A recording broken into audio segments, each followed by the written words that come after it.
سورہ بروج، سورہ بروج کا تعارف، مقام نزول۔ سورہ بروج مکہ مکرمہ میں نازل ہوئی ہے۔ آیات، کلمات اور حروف کی تعداد: اس سورت میں ایک رکوع، 22 آیتیں، 109 کلمے اور 465 حروف ہیں۔ بروج نام رکھنے کی وجہ، ستاروں کی منزلوں کو بروج کہتے ہیں، اور اس سورت کی پہلی آیت میں اللہ تعالیٰ نے برجوں والے آسمان کی قسم ارشاد فرمائی ہے۔ اس مناسبت سے اسے سورہ بروج کے نام سے موسوم کیا گیا ہے۔ سورہ بروج سے متعلق دو احادیث۔ نمبر 1، حضرت جابر بن سمورہ رضی اللہ تعالی عنہ فرماتے ہیں، حضور پرنور صلی اللہ تعالی علیہ وآلہ وسلم ظہر اور عصر کی نماز میں والسماء والطارق والسماء ذات البروج، اور ان دونوں جیسی صورتیں تلاوت فرماتے تھے۔ نمبر 2، حضرت ابو ہریرہ رضی اللہ تعالیٰ عنہ فرماتے ہیں، حضور اقدس صلی اللہ تعالیٰ علیہ وسلم نے حکم دیا کہ عشاء کی نماز میں وہ 4 صورتیں تلاوت کی جائیں جن کے شروع میں آسمان کا ذکر ہے۔ سورہ بروج کے مضامین۔ اس سورت کا مرکزی مضمون یہ ہے کہ اس میں سابقہ امتوں کے احوال بیان کر کے حضور پرنور صلی اللہ تعالی علیہ وآلہ وسلم اور ان کے صحابہ رضی اللہ تعالی عنہم کو کفار کی طرف سے پہنچنے والی اذیتوں پر تسلی دی گئی ہے، اور اس سورت میں یہ مضامین بیان کیے گئے ہیں۔ نمبر 1، اس سورت کی ابتدائی آیات میں آسمان، قیامت کے دن، جمعہ اور عرفہ کے دن کی قسمیں ذکر کر کے فرمایا گیا کہ کفار قریش بھی اسی طرح ملعون ہیں جس طرح بھڑکتی آگ والی کھائی والوں پر لعنت کی گئی تھی۔ نمبر 2، سابقہ امتوں جیسے اصحاب الاخدود، فرعون اور ثمود کے واقعات بیان کیے گئے، اور انہی واقعات کے ضمن میں بتایا گیا کہ جنہوں نے مسلمان مردوں اور عورتوں کو آزمائش میں مبتلا کیا اور وہ حالت کفر میں مر گئے تو ان کے لیے جہنم کا عذاب ہے۔ نمبر 3، یہ بتایا گیا کہ اللہ تعالیٰ جب کسی ظالم کی پکڑ فرماتا ہے تو اس کی پکڑ بہت شدید ہوتی ہے، اور وہ مردوں کو دوبارہ زندہ کرنے پر قدرت رکھتا ہے، توبہ کرنے والوں کو بخشنے والا اور نیک بندوں سے محبت فرمانے والا ہے، عزت والے عرش کا مالک اور ہمیشہ جو چاہے کرنے والا ہے۔ نمبر 4، اس سورت کے آخر میں بتایا گیا کہ کفار مکہ سابقہ امتوں کے انجام سے نصیحت حاصل کرنے کی بجائے نبی کریم صلی اللہ تعالی علیہ وآلہ وسلم اور قرآن مجید کو جھٹلانے میں لگے ہوئے ہیں۔ قرآن کو شاعری اور کہانت کی کتاب کہتے ہیں، حالانکہ وہ تو بہت بزرگی والا قرآن ہے اور لوح محفوظ میں لکھا ہوا ہے۔ سورہ انشقاق کے ساتھ مناسبت۔ سورہ بروج کی اپنے سے ماقبل سورت انشقاق کے ساتھ ایک مناسبت یہ ہے کہ دونوں سورتوں کی پہلی آیت میں آسمان کا ذکر ہے۔ دوسری مناسبت یہ ہے کہ دونوں سورتوں میں نیک اعمال کرنے والے مسلمانوں کے لیے جنت کی بشارت، کافروں کے لیے جہنم کی وعید اور قرآن مجید کی عظمت بیان کی گئی ہے۔ تیسری مناسبت یہ ہے کہ سورہ انشقاق میں بیان کیا گیا کہ نبی اکرم صلی اللہ تعالی علیہ وآلہ وسلم اور ان کے صحابہ کرام رضی اللہ تعالی عنہم کے بارے میں کافروں کے دلوں میں جو بغض و عناد ہے وہ سب اللہ تعالیٰ کو معلوم ہے، اور اس صورت میں بتایا گیا کہ سابقہ امتوں کے کفار کا بھی یہی طرز عمل تھا۔ بسم اللہ الرحمن الرحیم۔ ترجمہ، اللہ کے نام سے شروع جو نہایت مہربان رحمت والا ہے۔ والسماء ذات البروج۔ ترجمہ، برجوں والے آسمان کی قسم۔ والسماء ذات البروج۔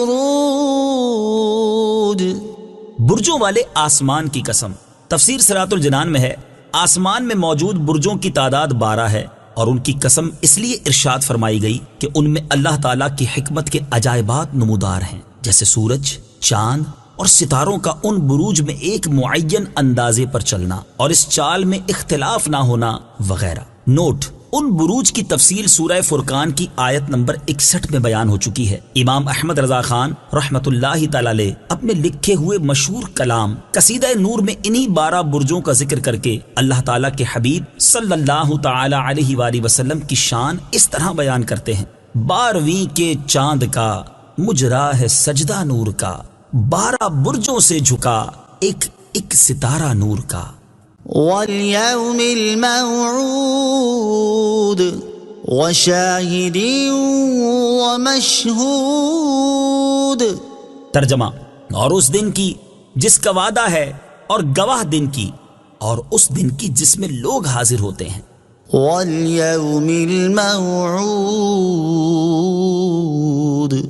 اور اس دن کی جس کا وعدہ ہے تفسیر صراط الجنان میں ہے، اس آیت اور اس کے بعد والی آیت میں جن دنوں کی قسم ارشاد فرمائی گئی، اس کے بارے میں حضرت ابو ہریرہ رضی اللہ تعالی عنہ سے روایت ہے، رسول کریم صلی اللہ تعالی علیہ وآلہ وسلم نے ارشاد فرمایا، وعدے کے دن سے قیامت کا دن، حاضر ہونے کے دن سے عرفہ کا دن، اور گواہ دن سے جمعہ کا دن مراد ہے۔ چنانچہ اس آیت اور اس کے بعد والی آیت کا خلاصہ یہ ہے کہ اور قیامت کے اس دن کی قسم جس میں تمام زمین اور آسمان والوں کو جمع کرنے کا وعدہ ہے، اور جمعہ کے اس دن کی قسم جو کہ بندوں کے اعمال کا گواہ ہے، اور عرفہ کے اس دن کی قسم جس میں آدمی اور فرشتے حاضر ہوتے ہیں۔ وشاہد ومشہود، اور گواہ دن کی اور اس دن کی جس میں حاضر ہوتے ہیں۔ تفسیر صراط الجنان میں ہے، جیسا کہ اوپر بیان ہوا کہ یہاں گواہ دن سے مراد جمعہ کا دن، اور جس دن میں لوگ اور فرشتے حاضر ہوتے ہیں اس سے عرفہ کا دن مراد ہے۔ اسی مناسبت سے ہم یہاں جمعہ اور عرفہ کے دن کے چند فضائل بیان کرتے ہیں۔ جمعہ اور عرفہ کے دن کے 6 فضائل۔ نمبر 1، حضرت ابو ہریرہ رضی اللہ تعالی عنہ سے روایت ہے، نبی اکرم صلی اللہ تعالی علیہ وآلہ وسلم نے ارشاد فرمایا، بہتر دن کہ جس پر سورج طلوع ہوا جمعہ کا دن ہے۔ اسی دن میں حضرت آدم علیہ الصلوۃ والسلام پیدا کیے گئے، اور اسی دن جنت میں داخل کیے گئے، اور اسی دن جنت سے اترنے کا انہیں حکم ہوا، اور قیامت جمعہ ہی کے دن قائم ہوگی۔ نمبر 2، حضرت ابو لبابہ رضی اللہ تعالی عنہ سے روایت ہے، نبی کریم صلی اللہ تعالی علیہ وسلم نے ارشاد فرمایا، جمعہ کا دن تمام دنوں کا سردار ہے، اور اللہ تعالیٰ کے نزدیک سب سے بڑا ہے، اور وہ دن اللہ تعالیٰ کے نزدیک عید الاضحیٰ اور عید الفطر سے بڑا ہے۔ اس میں 5 خصلتیں ہیں۔ نمبر 1، اللہ تعالیٰ نے اسی دن میں حضرت آدم علیہ الصلوۃ والسلام کو پیدا کیا۔ نمبر 2، اور اسی دن میں زمین پر انہیں اتارا۔ نمبر 3، اور اسی دن میں انہیں وفات دی۔ نمبر 4، اور اس دن میں ایک گھڑی ایسی ہے کہ بندہ اس وقت جس چیز کا سوال کرے اللہ تعالیٰ اسے دے گا جب تک حرام کا سوال نہ کرے۔ نمبر 5، اور اسی دن میں قیامت قائم ہوگی، کوئی مقرب فرشتہ آسمان، زمین، ہوا، پہاڑ اور دریا ایسا نہیں ہے کہ وہ جمعہ کے دن سے ڈرتے نہ ہوں۔ نمبر 3، حضرت انس بن مالک رضی اللہ تعالی عنہ سے روایت ہے، حضور پر نور صلی اللہ تعالی علیہ وآلہ وسلم نے ارشاد فرمایا، جمعہ کے دن اور رات میں 24 گھنٹے ہیں، اور کوئی گھنٹہ ایسا نہیں جس میں اللہ تعالیٰ جہنم سے 6 لاکھ ایسے افراد کو آزاد نہ کرتا ہو جن پر جہنم واجب ہو گیا تھا۔ نمبر 4، حضرت عبداللہ بن عمر رضی اللہ تعالی عنہما سے روایت ہے، حضور اقدس صلی اللہ تعالی علیہ وآلہ وسلم نے ارشاد فرمایا، جو مسلمان جمعہ کے دن یا جمعہ کی رات میں مرے گا اللہ تعالیٰ اسے فتنہ قبر سے بچا لے گا۔ نمبر 5، ام المومنین حضرت عائشہ صدیقہ رضی اللہ تعالی عنہا سے روایت ہے، رسول اللہ صلی اللہ تعالی علیہ وآلہ وسلم نے ارشاد فرمایا، عرفہ سے زیادہ کسی دن میں اللہ تعالیٰ اپنے بندوں کو جہنم سے آزاد نہیں کرتا، پھر ان کے ساتھ ملائکہ پر مباحات فرماتا ہے۔ نمبر 6، حضرت ابو قتادہ رضی اللہ تعالی عنہ سے روایت ہے، رسول اللہ صلی اللہ تعالی علیہ وآلہ وسلم نے ارشاد فرمایا، مجھے اللہ عز و جل پر گمان ہے کہ عرفہ کا روزہ 1 سال پہلے اور 1 سال بعد کے گناہ مٹا دیتا ہے۔ قتل اصحاب الاخدود النار ذات الوقود اذ هم عليها قعود وهم على ما يفعلون بالمؤمنين شهود۔ ترجمہ، کھائی والوں پر لعنت ہو، بھڑکتی آگ والے، جب وہ اس کے کناروں پر بیٹھے ہوئے تھے اور وہ خود اس پر گواہ ہیں جو وہ مسلمانوں کے ساتھ کر رہے تھے۔ قتل اصحاب الاخدود، کھائی والوں پر لعنت ہو۔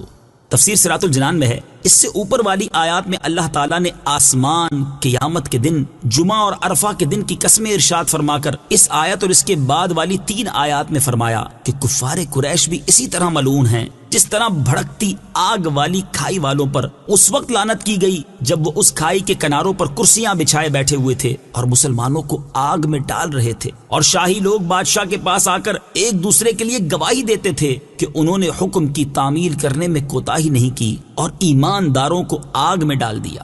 کھائی والوں کا واقعہ، یہاں کھائی والوں کا جو واقعہ ذکر کیا گیا اس کے بارے میں حضرت صہیب رومی رضی اللہ تعالی عنہ سے روایت ہے، نبی کریم صلی اللہ تعالی علیہ وآلہ وسلم نے ارشاد فرمایا، تم سے پہلے زمانے میں ایک بادشاہ تھا اور اس کا ایک جادوگر تھا۔ جب وہ جادوگر بوڑھا ہو گیا تو اس نے بادشاہ سے کہا، اب میں بوڑھا ہو گیا ہوں، آپ میرے پاس ایک لڑکا بھیج دیں تاکہ میں اسے جادو سکھا دوں۔ بادشاہ نے اس کے پاس جادو سیکھنے کے لیے ایک لڑکا بھیج دیا۔ وہ لڑکا جس راستے سے گزر کر جادوگر کے پاس جاتا اس راستے میں ایک راہب رہتا تھا۔ وہ لڑکا روزانہ اس راہب کے پاس بیٹھ کر اس کی باتیں سننے لگا اور اس راہب کا کلام اس لڑکے کے دل میں اترتا جا رہا تھا۔ جب وہ لڑکا جادوگر کے پاس پہنچتا تو دیر سے آنے پر جادوگر اسے مارتا۔ لڑکے نے راہب سے اس کی شکایت کی تو راہب نے کہا جب تمہیں جادوگر سے خوف ہو تو کہہ دینا گھر والوں نے روک لیا تھا، اور جب گھر والوں سے خوف ہو تو ان سے کہہ دینا کہ جادوگر نے مجھے روک لیا تھا۔ یہ سلسلہ یوں ہی جاری تھا کہ اسی دوران ایک بڑے درندے نے لوگوں کا راستہ بند کر دیا۔ لڑکے نے سوچا آج میں آزماؤں گا کہ جادوگر افضل ہے یا راہب۔ چنانچہ اس نے ایک پتھر اٹھایا اور کہا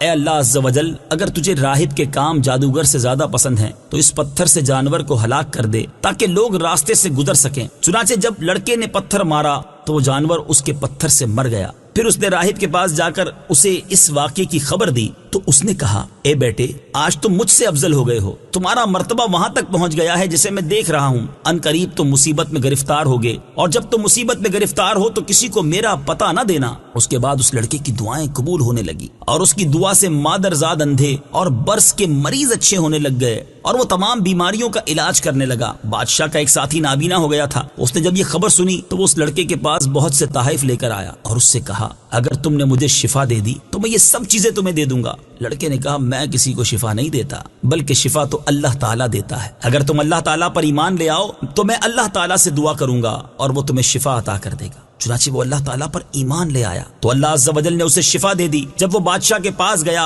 اور پہلے کی طرح اس کے پاس بیٹھا تو بادشاہ نے پوچھا تمہاری بینائی کس نے لوٹائی ہے؟ اس نے کہا میرے رب عز و جل نے۔ بادشاہ نے کہا کیا میرے سوا تیرا کوئی رب ہے؟ اس نے کہا ہاں، میرا اور تمہارا رب اللہ تعالیٰ ہے۔ یہ سن کر بادشاہ نے اسے گرفتار کر لیا اور اس وقت تک اسے اذیت دیتا رہا جب تک اس نے لڑکے کا پتہ نہ بتا دیا۔ پھر اس لڑکے کو لایا گیا اور بادشاہ نے اس سے کہا اے بیٹے، تمہارا جادو یہاں تک پہنچ گیا ہے کہ تم مادرزاد اندھوں کو ٹھیک کر دیتے ہو، برس کے مریضوں کو تندرست کر دیتے ہو، اور اس کے علاوہ اور بھی بہت کچھ کرتے ہو۔ اس لڑکے نے کہا میں کسی کو شفا نہیں دیتا، بلکہ شفا تو میرا اللہ تعالیٰ دیتا ہے۔ بادشاہ نے اسے گرفتار کر لیا اور اس وقت تک اسے اذیت دیتا رہا جب تک اس نے راہب کا پتہ نہ بتا دیا۔ پھر راہب کو لایا گیا اور اس سے کہا گیا کہ اپنے دین سے پھر جاؤ۔ راہب نے انکار کیا تو بادشاہ نے آرا منگوا کر اس کے سر کے درمیان رکھا اور اسے آرے سے چیر کر 2 ٹکڑے کر دیا۔ پھر اس نے اپنے ساتھی کو بلایا اور اس سے کہا کہ اپنے دین سے پھر جاؤ۔ اس نے انکار کیا تو بادشاہ نے اسے بھی آرے سے چیر کر 2 ٹکڑے کر دیا۔ پھر اس لڑکے کو بلایا اور اس سے کہا کہ اپنے دین سے پھر جاؤ۔ اس لڑکے نے انکار کیا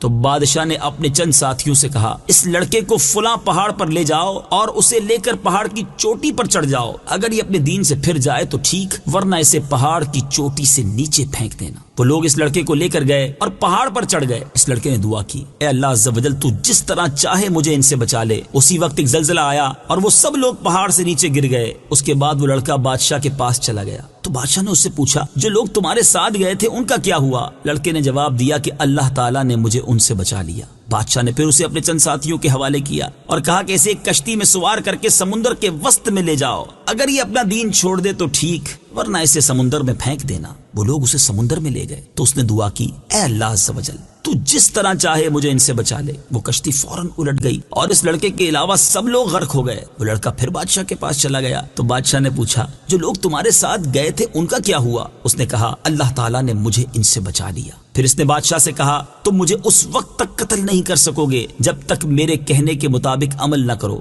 بادشاہ نے وہ عمل پوچھا تو لڑکے نے کہا تم ایک میدان میں سب لوگوں کو جمع کرو اور مجھے کھجور کے تنے پر سولی دو، پھر میرے ترکش سے ایک تیر نکال کر بسم اللہ رب الغلام کہہ کر مجھے مارو۔ اگر تم نے ایسا کیا تو وہ تیر مجھے قتل کر دے گا۔ چنانچہ بادشاہ نے تمام لوگوں کو ایک میدان میں جمع کیا اور اس لڑکے کے بتائے ہوئے طریقے کے مطابق عمل کر کے تیر چھوڑ دیا۔ وہ تیر لڑکے کی کن پٹی میں پیوست ہو گیا۔ لڑکے نے تیر لگنے کی جگہ پر اپنا ہاتھ رکھا اور انتقال کر گیا۔ یہ دیکھ کر تمام لوگوں نے کہا کہ ہم اس لڑکے کے رب پر ایمان لائے، ہم اس لڑکے کے رب پر ایمان لائے، ہم اس لڑکے کے رب پر ایمان لائے۔ بادشاہ کو اس واقعے کی خبر دی گئی اور اس سے کہا گیا کہ کیا تم نے دیکھا کہ جس سے تم ڈرتے تھے اللہ تعالیٰ نے وہی کچھ تمہارے ساتھ کر دیا اور تمام لوگ ایمان لے آئے۔ اس نے گلیوں کے دہانوں پر خندقیں کھودنے کا حکم دیا۔ جب ان کی کھدائی مکمل ہوئی تو ان میں آگ جلوائی گئی۔ پھر بادشاہ نے حکم دیا کہ جو اپنے دین سے نہ پھرے اسے آگ میں ڈال دو۔ چنانچہ لوگ اس آگ میں ڈالے جانے لگے، یہاں تک کہ ایک عورت آئی اور اس کی گود میں بچہ تھا۔ وہ ذرا جھچکی تو بچے نے کہا اے ماں صبر کر، ڈر اور جھجک نہیں، تو سچے دین پر ہے۔ اور وہ بچہ اور ماں بھی آگ میں ڈال دیے گئے۔ اور حضرت ربیع بن انس رضی اللہ تعالیٰ عنہ فرماتے ہیں کہ جو مومن آگ میں ڈالے گئے، اللہ تعالیٰ نے ان کے آگ میں پڑنے سے پہلے ہی ان کی روحیں قبض فرما کر انہیں نجات دی، اور آگ نے خندق کے کناروں سے باہر نکل کر کنارے پر بیٹھے ہوئے کفار کو جلا دیا۔ کھائی والوں کے واقعے سے حاصل ہونے والی معلومات۔ اس واقعے سے 6 باتیں معلوم ہوئیں۔ نمبر 1، امام عبداللہ بن احمد نصفی رحمۃ اللہ تعالی فرماتے ہیں اس واقعے میں اہل ایمان کو صبر کرنے اور کفار مکہ کی ایذا رسانیوں پر تحمل کرنے کی ترغیب دی گئی ہے۔ نمبر 2، اللہ تعالیٰ کے اولیاء کی کرامات برحق ہیں۔ نمبر 3، ولایت عمل اور عمر پر موقوف نہیں بلکہ چھوٹے بچوں کو بھی ولایت مل جاتی ہے۔ حضرت مریم رضی اللہ تعالی عنہا مادرزاد ولیہ تھی۔ نمبر 4، بزرگوں کی صحبت کا فیض عبادات سے زیادہ ہے۔ نمبر 5، جس دین میں اولیاء موجود ہوں وہ اس دین کی حقانیت کی دلیل ہے۔ نمبر 6، اللہ والوں سے ان کی وفات کے بعد بھی ہدایت ملتی ہے۔ وما نقموا منهم إلا أن يؤمنوا بالله العزيز الحميد الذي له ملك السماوات والأرض والله على كل شيء شهيد۔ ترجمہ، اور انہیں مسلمانوں کی طرف سے صرف یہی بات بری لگی کہ وہ اس اللہ پر ایمان لے آئے جو عزت والا، تعریف کے لائق ہے، وہ جس کے لیے آسمانوں اور زمین کی سلطنت ہے، اور اللہ ہر چیز پر گواہ ہے۔ وما نقموا منهم إلا أن يؤمنوا بالله، اور انہیں مسلمانوں کی طرف سے صرف یہی بات بری لگی کہ وہ اللہ پر ایمان لے آئے۔ تفسیر صراط الجنان میں ہے اس آیت اور اس کے بعد والی آیت کا خلاصہ یہ ہے کہ بادشاہ اور مسلمانوں کو آگ میں جلانے والے اس کے ساتھیوں کو مسلمانوں کی طرف سے صرف یہی بات بری لگی کہ وہ اس اللہ عز و جل پر ایمان لے آئے جو عزت والا اور ہر حال میں تعریف کے لائق ہے، اور اسی کے لیے آسمانوں اور زمین کی سلطنت ہے، اور اس سلطنت میں اس کا کوئی شریک نہیں، اور اللہ تعالیٰ ہر چیز پر گواہ ہے، اور اس سے مخلوق کا کوئی عمل چھپا ہوا نہیں بلکہ وہ ان کے تمام اعمال کو جانتا ہے۔ علامہ ابو سعود محمد بن محمد عمادی رحمت اللہ تعالی علیہ فرماتے ہیں آیت نمبر 9 میں کھائی میں گرنے والے مسلمانوں کے لیے جنت کا وعدہ اور کھائی میں گرانے والے کافروں کے لیے جہنم کے عذاب کی وعید ہے، کیونکہ اللہ تعالیٰ ہر چیز کو جانتا ہے، اور اسی میں کفار اور مسلمانوں کے عمل بھی داخل ہیں، اور ان کے اعمال کو جاننا اس بات کا تقاضا کرتا ہے کہ دونوں کو ان کے اعمال کے مطابق جزا دی جائے۔ کافر مومن کے کس عمل کی وجہ سے اس کا دشمن ہے؟ آیت نمبر 8 سے معلوم ہوا کہ کافر مومن کے ایمان کی وجہ سے اس کا دشمن ہے، اور کوئی مومن رہتے ہوئے کفار کو خوش نہیں کر سکتا۔ یہی چیز قرآن مجید میں اور مقامات پر بھی بیان کی گئی ہے۔ چنانچہ ایک مقام پر اپنے حبیب صلی اللہ تعالی علیہ وسلم سے اللہ تعالیٰ نے ارشاد فرمایا، قل يا أهل الكتاب هل تنقمون منا إلا أن آمنا بالله وما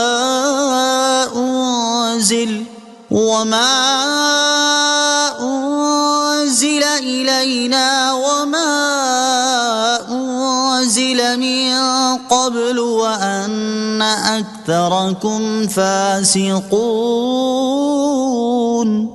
ترجمہ، تم فرماؤ اے اہل کتاب، تمہیں ہماری طرف سے یہی برا لگا ہے کہ ہم اللہ پر اور جو ہماری طرف نازل کیا گیا اس پر اور جو پہلے نازل کیا گیا اس پر ایمان لائے ہیں، اور بے شک تمہارے اکثر لوگ فاسق ہیں۔ اور ارشاد فرمایا، وَلَن تَرْضَىٰ عَنكَ الْيَهُودُ وَلَا النَّصَارَىٰ حَتَّىٰ تَتَّبِعَ مِلَّتَهُمْ قُلْ إِنَّ هُدَى اللَّهِ هُوَ الْهُدَىٰ وَلَئِنِ اتَّبَعْتَ أَهْوَاءَهُم بَعْدَ الَّذِي جَاءَكَ مِنَ الْعِلْمِ مَا لَكَ مِنَ اللَّهِ مِن وَلِيٍّ وَلَا نَصِيرٍ۔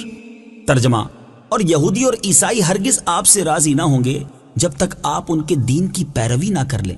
تم فرما دو اللہ کی ہدایت ہی حقیقی ہدایت ہے، اور اے مخاطب، اگر تیرے پاس علم آ جانے کے بعد بھی تو ان کی خواہشات کی پیروی کرے گا تو تجھے اللہ سے کوئی بچانے والا نہ ہوگا اور نہ کوئی مددگار ہوگا۔ مسلمانوں کے اخلاق کیسے ہونے چاہیے؟ یہ بھی معلوم ہوا کہ مسلمانوں کے اخلاق ایسے بلند ہونے چاہیے کہ کفار کو مسلمانوں میں اخلاقی عیب نکالنے کا کوئی موقع نہ ملے، بلکہ وہ مخالف رہیں تو صرف ایمان کی وجہ سے مسلمانوں کے مخالف رہیں۔ اس سے موجودہ زمانے کے ان مسلمانوں کو نصیحت حاصل کرنی چاہیے جن کے برے اخلاق کو پیش کر کے دنیا بھر میں مسلمانوں کو اخلاق اور انسانیت سے عاری ثابت کر کے دین اسلام کو بدنام کیا جا رہا ہے۔ مومن کی علامت، اس آیت سے یہ بھی معلوم ہوا کہ مومن کی علامت یہ ہے کہ کافر اس سے ناخوش رہیں اور مومن خوش رہیں، لہٰذا جو کفار کو خوش کرنے کی کوشش میں مصروف ہوں وہ دین میں مداہنت کرنے والا ہے۔ اس سے ان لوگوں کو اپنے طرز عمل پر غور کرنا چاہیے جو کفار کی خوشی کے لیے ان کی مذہبی تقریبات منعقد کرتے یا ان میں شرکت کرتے ہیں، کفار کی خوشی کے لیے اسلام کے احکامات پر عمل کرنا چھوڑتے ہیں اور کفار کی خوشی کے لیے مسلمانوں کو اذیتیں دیتے ہیں۔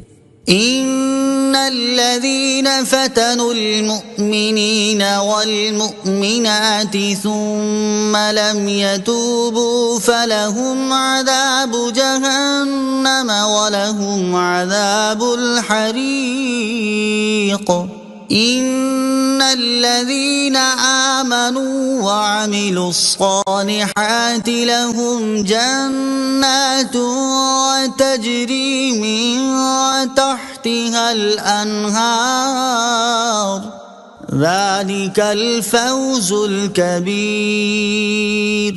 ترجمہ: بے شک جنہوں نے مسلمان مردوں اور مسلمان عورتوں کو آزمائش میں مبتلا کیا پھر توبہ نہ کی، ان کے لیے جہنم کا عذاب ہے اور ان کے لیے آگ کا عذاب ہے۔ بے شک جو ایمان لائے اور انہوں نے اچھے کام کیے ان کے لیے ایسے باغ ہیں جن کے نیچے نہریں رواں ہیں، یہی بڑی کامیابی ہے۔ ان الذين فتنوا المؤمنين والمؤمنات، ترجمہ: بے شک جنہوں نے مسلمان مردوں اور مسلمان عورتوں کو آزمائش میں مبتلا کیا۔ تفسیر صراط الجنان میں ہے، اس آیت کی ایک تفسیر یہ ہے کہ بے شک وہ لوگ جنہوں نے مسلمان مردوں اور مسلمان عورتوں کو آگ میں جلا کر آزمائش میں مبتلا کیا پھر اس سے توبہ نہ کی اور اپنے کفر سے باز نہ آئے تو ان کے لیے ان کے کفر کے بدلے آخرت میں جہنم کا عذاب ہے اور ان کے لیے دنیا میں آگ کا عذاب ہے کہ اسی آگ نے انہیں جلا ڈالا اور یہ مسلمانوں کو آگ میں ڈالنے کا بدلہ ہے۔ دوسری تفسیر یہ ہے کہ بے شک وہ لوگ جنہوں نے مسلمان مردوں اور مسلمان عورتوں کو اذیتیں دے کر آزمائش میں مبتلا کیا پھر اپنے اس عمل سے توبہ نہ کی تو ان کے لیے آخرت میں جہنم کا عذاب ہے اور ان کے لیے قبر میں بھی آگ کا عذاب ہے۔ ان بطش ربک لشدید، ترجمہ: بے شک تیرے رب کی پکڑ بہت سخت ہے۔ ان بطش ربک لشدید، بے شک تیرے رب کی پکڑ بہت سخت ہے۔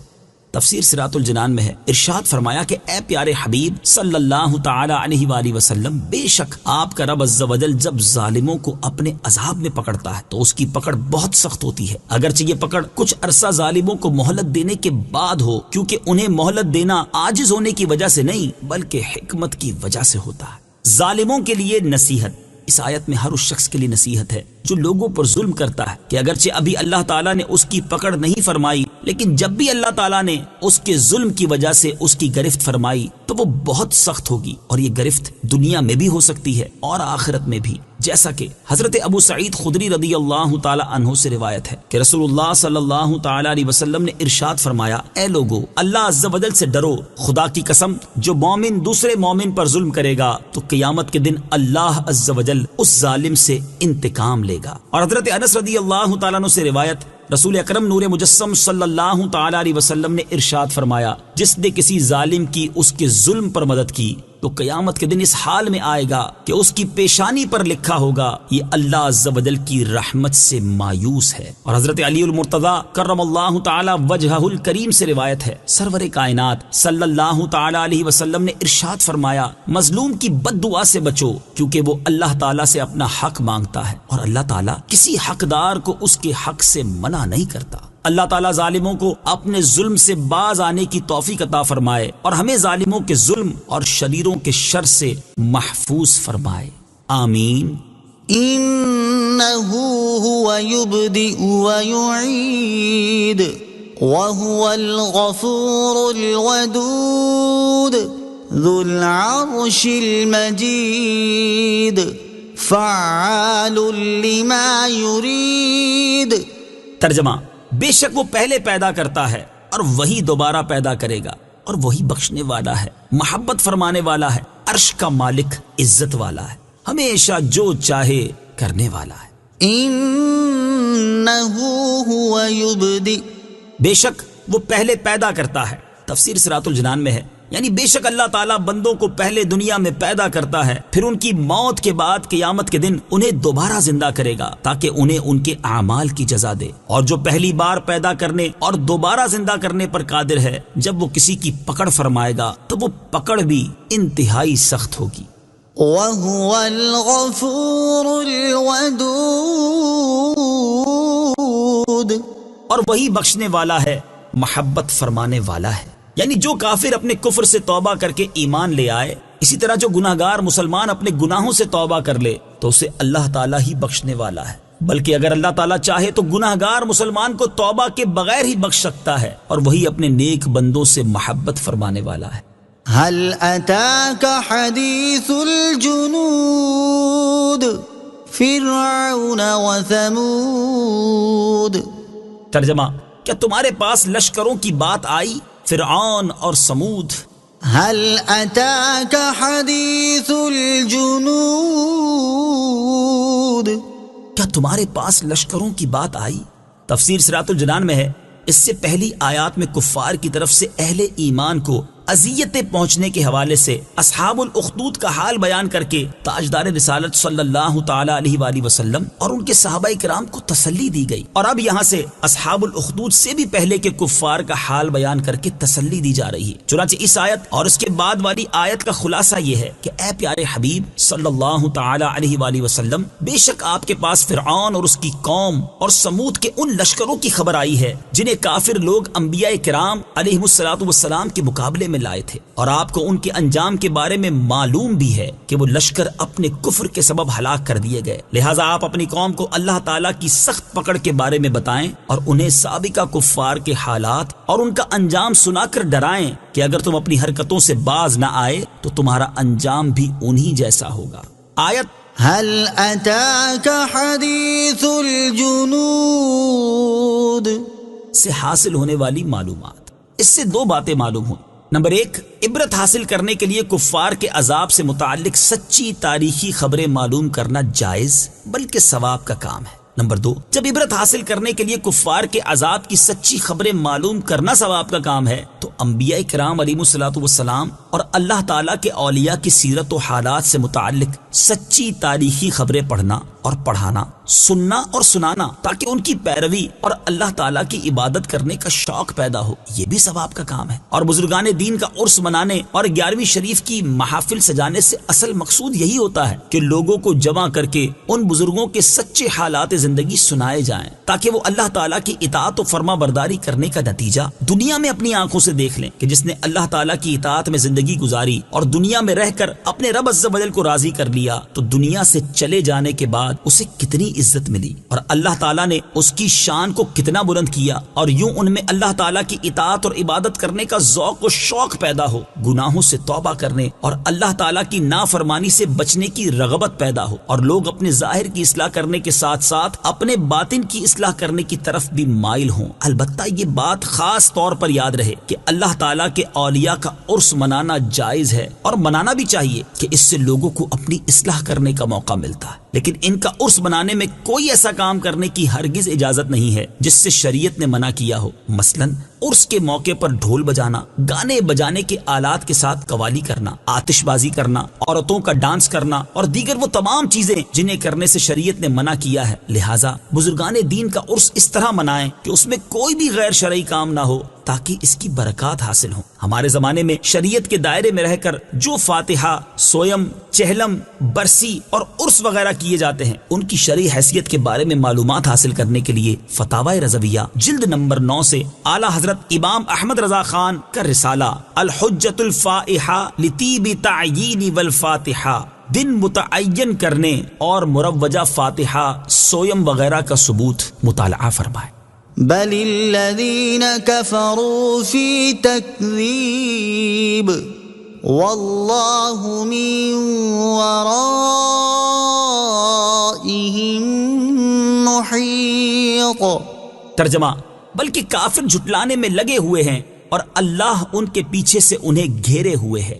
بل الذين كفروا في تكذيب، بلکہ کافر جھٹلانے میں لگے ہوئے ہیں۔ تفسیر صراط الجنان میں ہے اس آیت اور اس کے بعد والی آیت کا خلاصہ یہ ہے کہ اے پیارے حبیب صلی اللہ تعالی علیہ وآلہ وسلم، کفار کا جرم صرف یہی نہیں کہ انہوں نے سابقہ امتوں کے کفار کے حالات سن کر نصیحت حاصل نہ کی، بلکہ وہ اس کے ساتھ ساتھ اسی طرح آپ کو اور قرآن پاک کو بھی جھٹلانے میں لگے ہوئے ہیں، جس طرح ان سے پہلی امتوں نے اپنے رسولوں اور ان پر نازل ہونے والی کتابوں کو جھٹلایا، حالانکہ قرآن پاک کا اللہ تعالیٰ کی طرف سے ہونے کا معاملہ واضح ہے اور اس کا یہ وصف روشن اور قطعی دلیلوں سے ظاہر ہے، اور اللہ تعالیٰ ان کافروں کو جانتا ہے اور ان کا کوئی عمل اللہ تعالیٰ سے چھپا ہوا نہیں، اور اللہ تعالیٰ اس بات پر قادر ہے کہ ان کفار پر بھی ویسا ہی عذاب نازل کر دے جیسا ان سے پہلے کفار پر نازل کیا گیا تھا۔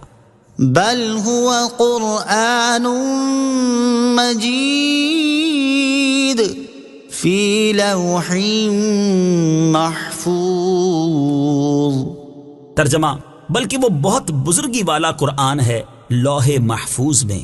بل هو قرآن مجید، بلکہ وہ بہت بزرگی والا قرآن ہے۔ تفسیر صراط الجنان میں ہے اس آیت اور اس کے بعد والی آیت کا خلاصہ یہ ہے کہ قرآن مجید کے بارے میں کفار کا جو گمان ہے کہ یہ شعر اور کہانت ہے، ایسا ہرگز نہیں ہے، بلکہ وہ تو بہت بزرگی والا قرآن ہے اور اس کا مرتبہ اللہ تعالیٰ کی نازل کردہ تمام کتابوں سے بڑا ہے اور وہ لوح محفوظ میں لکھا ہوا ہے۔ قرآن کریم کی عظمت و شان، یاد رہے کہ قرآن پاک خود ایسا عظمت والا ہے کہ جس پر غسل فرض ہو اسے پاک ہوئے بغیر قرآن پاک کو پڑھنا حرام ہے، وضو کے بغیر اسے چھونا منع ہے، اس کی طرف پیٹھ اور جوتے کرنا منع ہے، اور قرآن پاک دوسروں کو ایسی عزت دیتا ہے کہ اس کو لانے والا فرشتہ سب فرشتوں سے افضل ہے، جس مہینے میں آیا وہ مہینہ سب مہینوں سے افضل ہے، جس رات میں نازل ہوا وہ رات سب راتوں سے افضل ہے، جس جگہ آیا وہ جگہ سب جگہوں سے افضل ہے، جس زبان میں آیا